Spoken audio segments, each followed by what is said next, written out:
Hello there, and welcome to the second in the series of, learning to make art without using reference. Okay, so the last time we looked at doing basic boxes and inorganic shapes, just with random values for each face. I talked about painting instead of drawing, all of that good stuff. Today we're going to expand on that just a little bit. So the first concept I want to go into is logic and the patterns that we can use. So we was picking a random value for each face of our shapes. Well, this time what I'd recommend having a go at is so you're going to be drawing your cube, right? And we're still picking our random values for each face. Okay, I think that's kind of close enough. See how fast we can do a cube just like that, okay? But here's the trick now. Okay, let's try and apply a little bit of logic. Let's say, whilst everything's still on these 90-degree angles, let's say that faces that are facing the same direction will have the same value. So let's try every plane that's facing up is blue, everyone that's painting, forwards is yellow, and everyone that's pointing to the right is the darker blue. Okay, and we can start to get something of a color coding for these different faces, and I hope that makes sense. And what I'm trying to show here is how we can start to use our basic logic in order to creep up on lighting.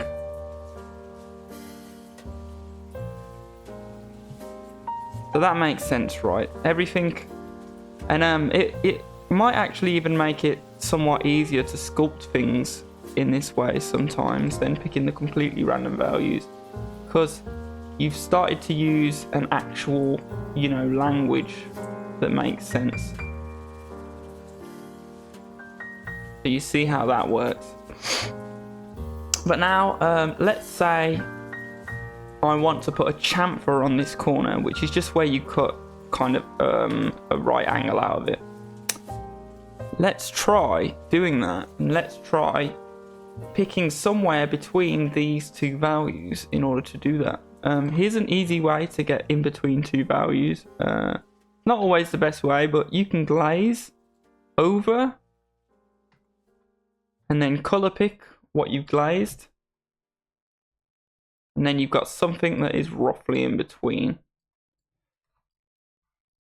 And you see we put a nice little chamfer on the edge there.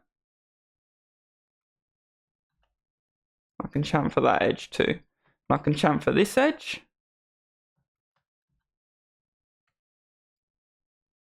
And here's where you'll start to learn some more of the rules as well, like what happens when two chamfers meet each other. I can maybe chamfer just half of this edge, and then I suppose because it's a little bit indented, there's going to be a little bit of that shape there. So you see, we just start playing with it basically, and playing with these in-between colors. And then it's like, when we chamfer in between these two, and you can see where this is going, we can slowly start to get kind of gradients, and that's how we're going to work towards our more organic shapes. And it's quite satisfying to do, actually, especially once you get the hang of this. Glaze over a little bit and then copy the color. You start to be able to quite competently pick, exactly what value you want. Even though I picked completely random values for the faces to start with, because we started applying some of this logic, and then, we started adding that little bit of complexity, the rules are kind of mixing together in a good way. And even though we're not technically using lighting, using these simple rules, it still is communicating what that 3D object is, even without the use of lighting. It's kind of mimicking lighting, even by accident. So that's how easy lighting can be. Don't be daunted by it. It's not a scary thing to learn lighting, right? We can do it this easily we can get the effect of lighting without even having to think about it, or without even having to actually use lighting itself.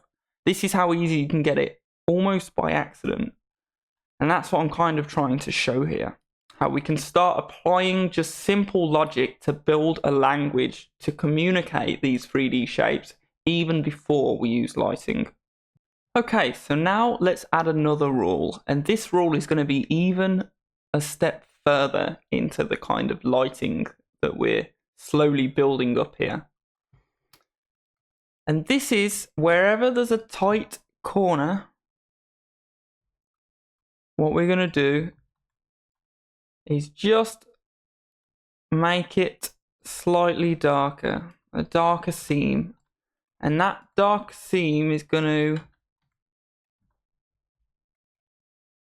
creep out. So we want it to be kind of a gradient. Anywhere there's these kind of sharp corners, and they can be more than 90 degrees. And if it's more than 90 degrees, it should be even darker. And on both surfaces, we just want that dark area to creep out. And you can use the blur brush for this as well. That will help a lot. Or you can just use the airbrush to actually get the gradient in the first place.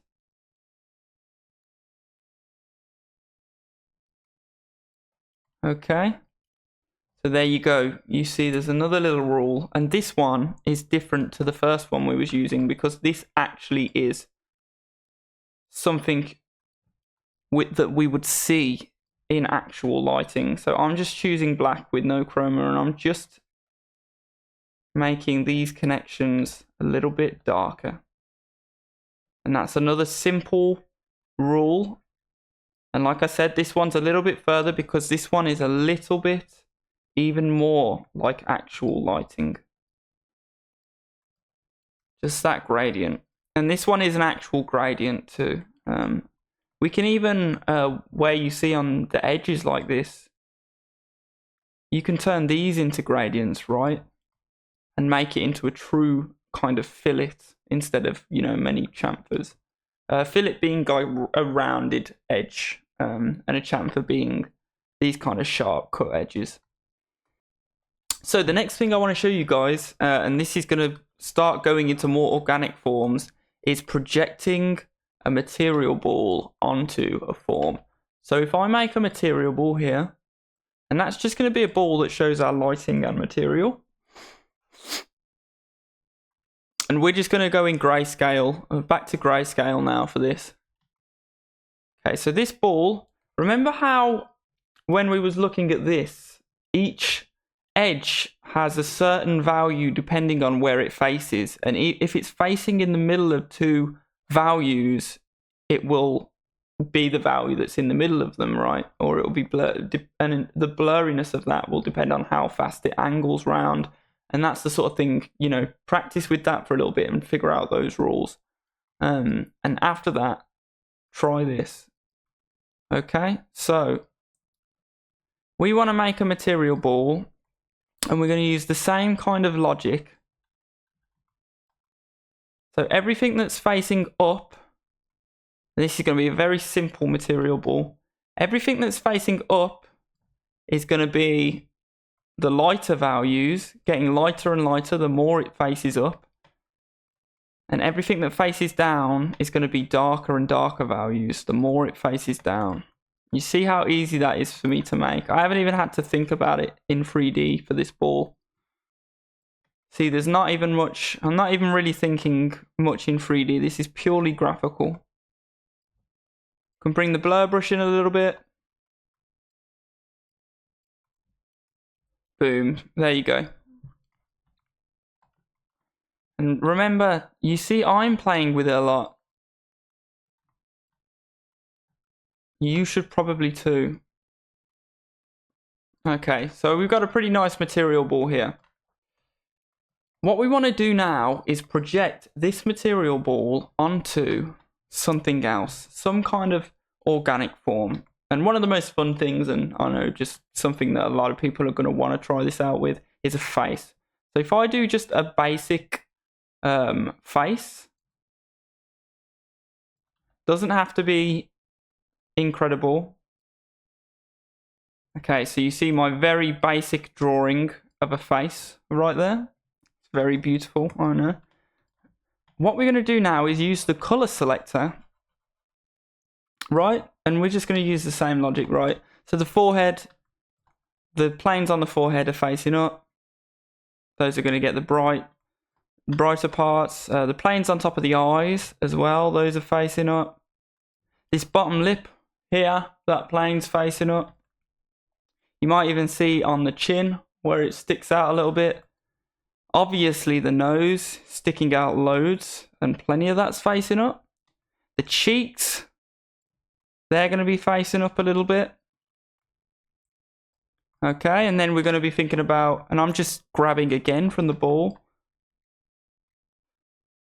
And I'm probably only going to show you guys this in the grayscale, but you can do it with the colors too. And you could, and it doesn't even have to be bright on top, dark on the bottom. You could pick loads of random values and just kind of blend them around the ball if you wanted. There's loads of ways this can work. What I'm trying to show you is that you can project from a ball, a material ball like this, onto an actual surface. And this is actually one of the first ways I learned to start painting with more realistic techniques and with lighting. This genuinely is how I would do it, because all you're doing is kind of, it's easy. You've got the instructions here encoded in this material ball, and you're just applying that to your organic shapes. So we're thinking about, so if you get stuck and you're like, well, what is this plane on the side of the nose? What value am I going to make that? You just think, what way is it facing? It's facing outwards, like that. Where on the ball is facing outwards, like that? And what kind of value represents that generally? It's right here, right? And we've got the value on the sides of the nose, okay? And because it's round, we're going to kind of blend in the middles here. You know, where's this keystone shape on the top of his nose facing? It's facing slightly down. Select that on the ball. There you go. Might be facing a little less down than that. Somewhere there. Yeah, I could have done the material ball a little bit better. I'd recommend spending a little bit more time on the material ball, but I hope you guys kind of get the point here. We can massage that in. Forehead there is pretty much facing towards us. Above the eyes. In the center of his eyes, obviously, because they're round, they're facing towards us. They're just going to be two smaller material balls. Facing a little bit down. Right in there. Just that simple facing up and it's light, facing down and it's dark. And yeah, I'm pretty sure most people are starting to get the point. It just slowly starts to feel more and more like a nice organic rendering. So there you go. You can see how easy that was to do on a face. And I would recommend working on it even longer. Get it as refined as you can, you know. Get it until it looks, you know, pretty, you know what I mean, pretty well finished. You can even probably use the blend brush very subtly to remove your brush strokes. And that might help you to, you know, get something that looks even slightly better. But yeah, if I don't stop myself, I'll probably go on forever with this face until it's like a, you know what I mean. But yeah, that's how I'd recommend starting on your organic forms, really. And you're just trickling a little bit of the lighting into there. You're not using it fully. And like I was saying here, it's fun to kind of start with these things that have no lighting but do have something of logic behind them, and then to kind of get them, you know, closer and closer to being like lighting. Okay, you can even do like where it's meeting the ground here, and I'm just doing this with the airbrush to be a bit lazy. Right, so pretty simple things like that. And obviously you can see we've done a face here, but you can do kind of any organic form. You know, the ball is obviously the most simple organic form. The face is one of the most complicated, but there's a load of things in between that you can practice with. Maybe try doing faces at different angles, all that sort of stuff. And remember, even with these kind of what was it calling them, inorganic shapes, you can do like the blocky type faces and stuff like that. Maybe try doing a blocky type face and then smoothing it, you know, to become more like this type of face. Loads of stuff you can do. There's so much that lies in between these two types of practice. So this one is quite a short one, probably the shortest kind of informational video I've done before, or so far, sorry. But yeah, that's kind of just a little bit of an introduction, going from the inorganic forms that we looked at, and we just started to trickle in the organic forms and the lighting. We just started to, you know, scratch the surface of them. So I very much recommend having a play with those. It looks like it was a short video and it only shows a few things, but it will take some time to learn the rules. So try not to branch out too far. Just practice. If you're comfortable with those inorganic forms that we looked at last time, start to look at these two techniques that I've just showed you. Have a play with it and an experiment for yourself. I know people never follow these things completely to the T anyway, so I like to kind of just show a few things, a way you can start to trickle in those two new techniques. So give that a go, learn the rules of them, and then I'll see you in the next one, I suppose.